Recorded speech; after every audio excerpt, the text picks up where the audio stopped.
+1 വിദ്യാർത്ഥി ക്രൂരമായ റാഗിങ്ങിനിരയായി എന്നതാണ് പരാതി.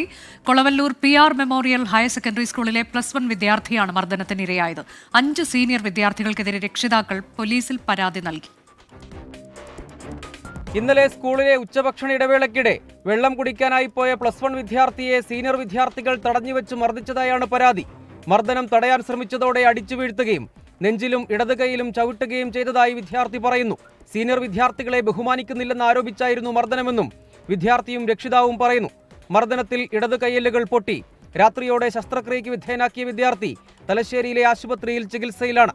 ഇവര് വെള്ളം കുടിക്കാൻ പോയതാണ് ക്യാൻറ്റീൻ പോലെ 5 ആൾ എന്താക്കി ഇവനെ പിടിച്ചിട്ട് എന്താണ് നമ്മളെ റെസ്പെക്റ്റ് ചെയ്യാത്തത്, സീനിയേഴ്സ് അല്ലേ, എന്നാൽ എനിക്ക് എന്താ ഒരു മുസ്ലിം പിടിച്ചത് നടത്തോ എന്ന് പറഞ്ഞ് ഇവനെ അടിച്ച്. നല്ല പരിക്കുന്ന കൈയിൻ്റെ എല്ല് പൊട്ടിപ്പോയി, രണ്ട് പീസായിട്ടുള്ളത് എല്ലുകൾ. സംഭവത്തിൽ കൊളവല്ലൂർ പോലീസ് അന്വേഷണം ആരംഭിച്ചു. ചികിത്സയിലുള്ള വിദ്യാർത്ഥിയുടെ മൊഴി പോലീസ് രേഖപ്പെടുത്തി. 24 കണ്ണൂർ.